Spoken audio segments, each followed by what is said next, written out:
Hello friends, ಎಲ್ಲರಿಗೂ ನಮಸ್ಕಾರಗಳು. ಸೈಗಚಪ ಸೈಕಲ್ಗೂ ಸ್ವಾಗತ.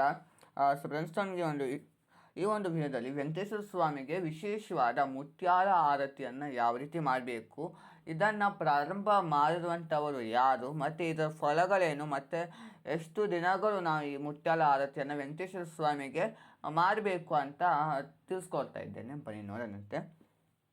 ಈ ಮುತ್ಯಾಲ ಆರತಿ ತೆಲುಗುವಿನ ಮಹಾನ್ ಕವಯತ್ರಿ ಆಗಿರುವಂಥ ವೆಂಗಮಾಂಬರವರು ರಚಿಸಿರುವಂಥದ್ದು. ಈ ಮುತ್ಯಾಲ ಆರತಿ ವೆಂಗಮಾಂಬರವರು ವೆಂಕಟೇಶ್ವರ ಸ್ವಾಮಿಯ ಒಂದು ನಿಜವಾದ ತುಂಬ ಸಮೀಪವಾದ ಭಕ್ತೇ ಆಗಿದ್ದಳು. ಆದ್ದರಿಂದ ವೆಂಕಟೇಶ್ವರ ಸ್ವಾಮಿಗೆ ತನ್ನ ಒಂದು ಬಾಯಿಯ ಸಹಾಯದಿಂದಲೇ ತನ್ನ ಕೈಯಿಂದ ಈ ಈ ಒಂದು ಆರತಿಯ ಒಂದು ಹಾಡನ್ನು ರಚಿಸಿರುವಂಥದ್ದು. ಇದು ತುಂಬಾ ಚೆನ್ನಾಗಿದೆ ಈ ಹಾಡು.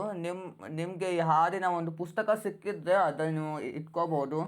ಆದರೆ ಈ ಪುಸ್ತಕ ಇಲ್ಲಿ ಸಿಗೋದು ನನಗೆ ಡೌಟೇ, ಯಾಕಂದರೆ ಇದು ತೆಲುಗುನಲ್ಲಿರುವಂಥದ್ದು.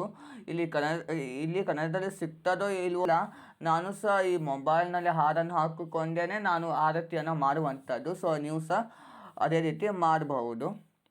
ಇದನ್ನು ನಾವು ಈ ವೈಕುಂಠ ಏಕಾದಶಿ ಬರ್ತಾ ಇದೆ, ಆವತ್ತಿನ ದಿವಸದಿಂದ ಸ್ಟಾರ್ಟ್ ಮಾಡಿಕೊಂಡು 48 ದಿನಗಳು ನಾವು ಮಾಡಬೇಕಾಗಿರುವಂಥದ್ದು. ಒಂದು ಮಂಡಲ ಅಂತ ನಾವು ಮಾಡಬೇಕು. ಇದನ್ನು ನಾವು ಯಾವ ಸಮಯದಲ್ಲಿ ಮಾಡಬೇಕಂದ್ರೆ ರಾತ್ರಿ ಸಮಯದಲ್ಲಿ ಮಾಡುವಂಥದ್ದು. ಇದಕ್ಕೆ ನೀವು ಮತ್ತೆ ಉಪವಾಸವಿರಬೇಕು, ರಾತ್ರಿ ಸ್ನಾನ ಮಾಡಿಕೊಂಡು ಮಾಡಬೇಕಂತ ಏನಿಲ್ಲ. ಮತ್ತು ಮಾಂಸಾಹಾರ ಸೇವನೆ ಮಾತ್ರ ಮಾಡಬಾರ್ದು.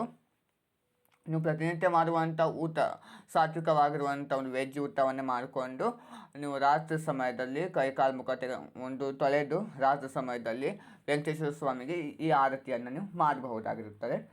ಈ ಆರತಿಯನ್ನು ಪ್ರತಿನಿತ್ಯ ತಿರುಪತಿಯಲ್ಲಿ ಪ್ರತಿನಿತ್ಯ ಬೆಳಿಗ್ಗೆಯಿಂದ ವೆಂಕಟೇಶ್ವರ ಸ್ವಾಮಿಗೆ ಎಲ್ಲ ರೀತಿಯ ಒಂದು ಅಲಂಕಾರಗಳನ್ನು ಮಾಡಿರ್ತಾರೆ.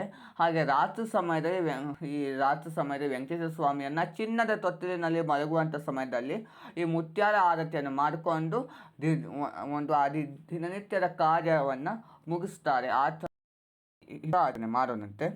ಈ ಆರತಿ ಈ ರೀತಿ ಇದೆ. శ్రీపన్నగాద్రివర్ శిఖరాగ్ర భాసునకు పాపాంగన భాస్కరునకు ఆ పరాత్మనకు నిత్యాన పాహినియైన మాపారి అలమేరు మంగమ్మబు ಜಯಮಂಗಲಂ ನಿತ್ಯ ಶುಭಮಂಗಲಂ, ಜಯಮಂಗಲಂ ನಿತ್ಯ ಶುಭಮಂಗಲಂ ಅಂತ ಇದೆ. ನಾನು ಒಂದು ಪ್ರಾರಂಭದ ಒಂದು ಸಾಲನ್ನು ಹೇಳಿದ್ದೇನೆ ಅಷ್ಟೇ. ಮತ್ತು ನೀವು ಹಾಡನ್ನು ನೀವು ಹಾಕ್ಕೊಂಡು ಆರತಿಯನ್ನು ಮಾಡಬಹುದು. ಮುತ್ಯಾಲ ಆರತಿಯ ಒಂದು ಹಾಡು ಅಂತ ನೀವು ಸರ್ಚ್ ಮಾಡಿದರೆ ಅಥವಾ ಗೂಗಲ್ನಲ್ಲಿ ಅದು ನಿಮಗೆ ಸಿಗ್ತದೆ. ಈ ಆರತಿಯನ್ನು ಯಾವ ರೀತಿ ಸಿದ್ಧತೆ ಮಾಡ್ಕೋಬೇಕಂದ್ರೆ ನೀವು ನೋಡ್ತಾ ಇರ್ಬೋದು, ಒಂದು ತಾಮ್ರದ ಪ್ಲೇಟನ್ನು ನಾನು ತೆಗೆದುಕೊಂಡಿದ್ದೇನೆ. ಅದ್ರ ಮೇಲೆ 2 ವೇದಲೆ ಮೇಲೆ ವೆಂಕಟೇಶ್ವರ ಸ್ವಾಮಿ ಒಂದು ನಾಮವನ್ನು ಬರೆದುಕೊಂಡು ಅಕ್ಷತೆಯನ್ನು ಹಾಕಿ ಅದ್ರ ಮೇಲೆ ಮತ್ತೊಂದು ಪ್ಲೇಟನ್ನು ಇಟ್ಟಿದ್ದೇನೆ, ಪುಟ್ಟದಾಗಿರುವಂಥ ಪ್ಲೇಟ್.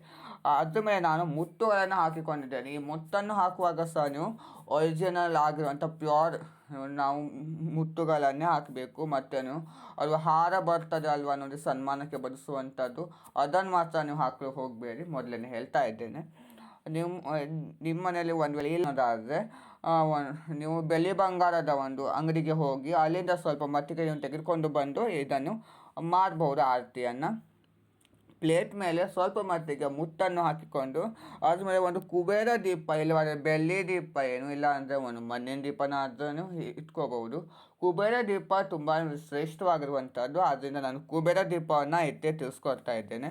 ಅದಕ್ಕೆ ಅರಿಶಿನ ಕುಂಕುಮದಿಂದ ಅಲಂಕಾರ ಮಾಡಿಕೊಂಡು ತುಪ್ಪವನ್ನೇ ಹಾಕಬೇಕು. ಮತ್ತು ನೀವು ಏನೂ ಸಹ ಹಾಕಲು ಬರುವುದಿಲ್ಲ. ತುಪ್ಪವನ್ನೇ ಹಾಕಿ 2 ಬತ್ತಿ 1 ಬತ್ತಿಯನ್ನಾಗಿ ಮಾಡಿ ಅದನ್ನು ಹಾಕಿ ತುಳಸಿ ಪತ್ರೆ ಹಾಗೆ ಹಳದಿ ಹೂಗಳಿಂದ ಅಲಂಕಾರ ಮಾಡಿಕೊಂಡು ಅಗರಬತ್ತಿಯ ಸಹಾಯದಿಂದ ಅದನ್ನು ಹಚ್ಕೊಂಡು ಆರತಿಯನ್ನು ಮಾಡಬೇಕಾಗಿರುತ್ತೆ.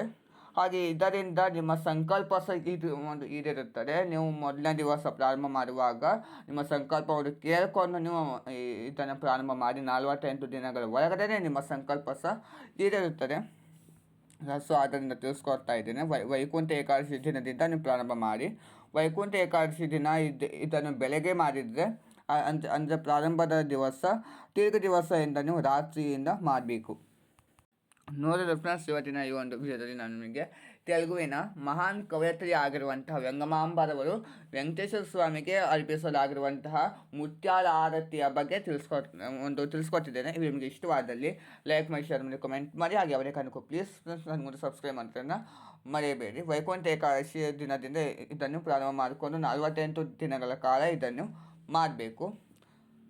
ನಿಮ್ಮ ಇಷ್ಟಾರ್ಥಗಳು ಸಹ ಒಂದು ಈಡೇರಲಿ ಅಂತ ನಾನು ಸಹ ವೆಂಕಟೇಶ್ವರ ಸ್ವಾಮಿ ಹತ್ರ ಕೇಳ್ಕೊಳ್ತೇನೆ.